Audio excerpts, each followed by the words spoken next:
The time is just gone 20 minutes past 8 a.m. and we're starting off this morning looking at World Toilet Day.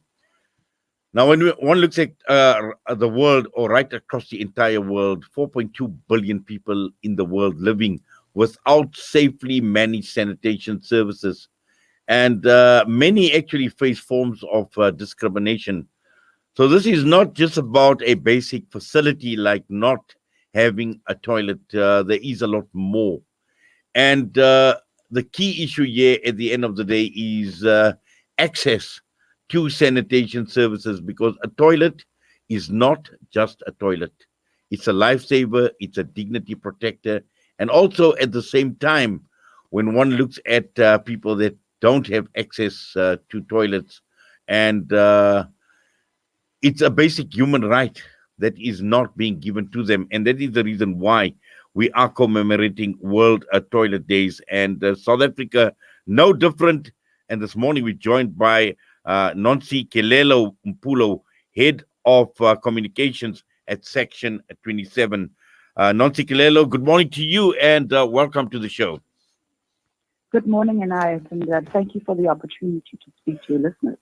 Yes, now obviously, when one talks about World Toilet Day, and sometimes we don't pay attention to what this truly means, because as I mentioned, there are stats right across the entire world, and these stats are horrific. They are major cause for concern, because we are not talking, as I said, only about what we think of as a facility, but there is a lot more to just having a toilet.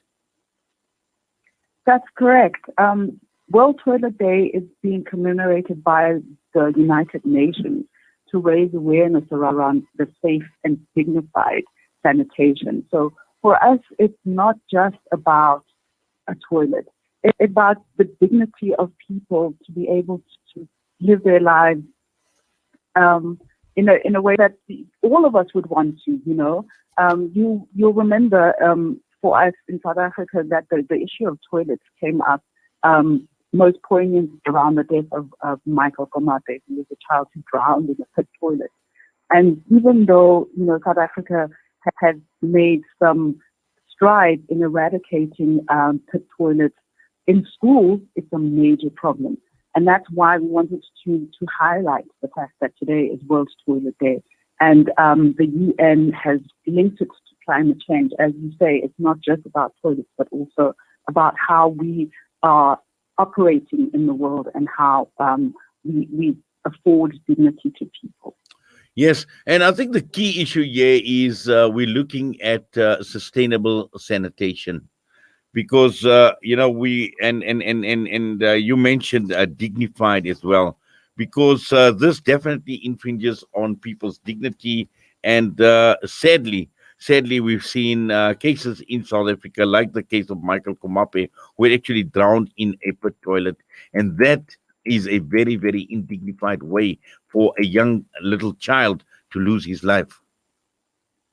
And although the case of Michael Komape has had a what I will say a satisfying conclusion, is that the courts have awarded his family damages in the case of about 1.4 million to acknowledge the trauma that they experienced at the death of their child. What is also equally concerning is that there are still toilets in schools, over 3,000 toilets, or nearly 4,000 actually, around the country that have pit toilets. And so it could potentially happen to another person's child. We saw the case of Nontsikelelo in 2018, and other children that we know of have fallen into pit toilets and were injured, or were, poor infrastructure fell on them and they were injured. And so it's not just about the one child who was an iconic case, but about all school children having access to safe sanitation. Now, Nontsikelelo, let's talk about the government, and I think this is where one of the big problems is. And when we're talking about sanitation or sustainable sanitation at school, in terms of the government, in terms of the reaction, because we've seen a lot of talk, but talk is cheap. And the key issue here is we're not looking for quick fixes. We're not looking for promises. We're looking for something that is going to improve the situation to prevent the type of tragedies that we have seen. Precisely. What we have seen is that we know that the president launched the SAFE initiative. So that was in 2018 after the death of Nontsikelelo.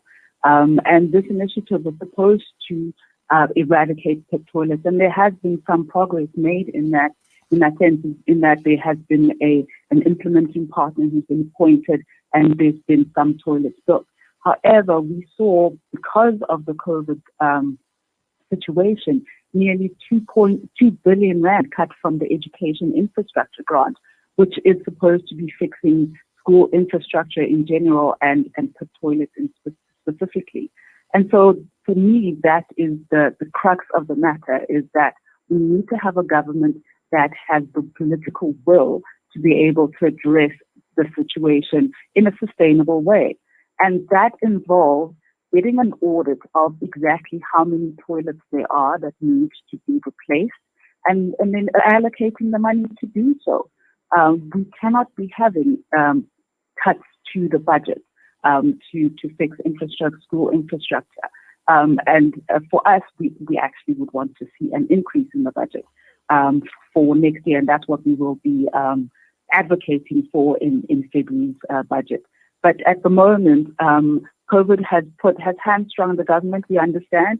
What has happened is that they've put temporary measures in place. For example, over 1,400 schools got water tankers, and about 3,000 schools got mobile toilets.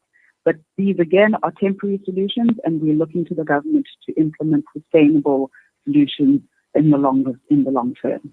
Just one aspect I'd also like to touch on, and when one looks at the theme for World Toilet Day and talking about Sustainable Development Goal 6, which is a target to actually eliminate a lot of problems and to ensure that everyone has access to a sustainable sanitation. Just paying a bit of attention to the needs of women and girls and those in vulnerable situations. Because I think, sometimes when I mention the fact that we're talking about lifesavers, we're talking of dignity protector, and this is where women and children are very, very vulnerable. Precisely. I mean, we've had reports of young girls having to go and do their business in a felt because of the fact that the pit toilets in their schools were not usable. That is undignified and a safety risk. Some children have to go home in order to access toilets, and that impinges on their basic rights to education.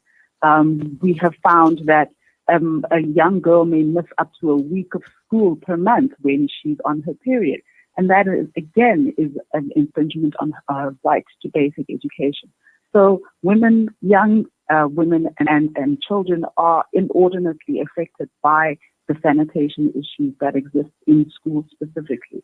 And so we have been advocating for the sustainable addressing of these pit toilets and unsafe sanitation conditions for the past 5 years at very least. And we will continue to do that.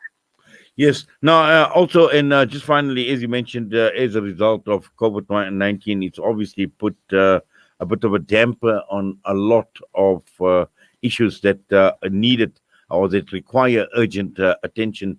Just going forward, what are some of the interventions that you're hoping the government will obviously address and take seriously regarding this particular aspect of toilets?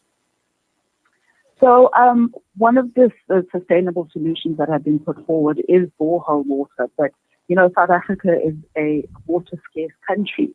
And so thinking boreholes as an alternative would be useful. But however, the infrastructure that is required to bring the water from the borehole to the school is what is going to be the key. Because, we're asking people during COVID-19 to wash their hands more frequently. If you cannot get access to water, then you're not going to be able to fight the virus.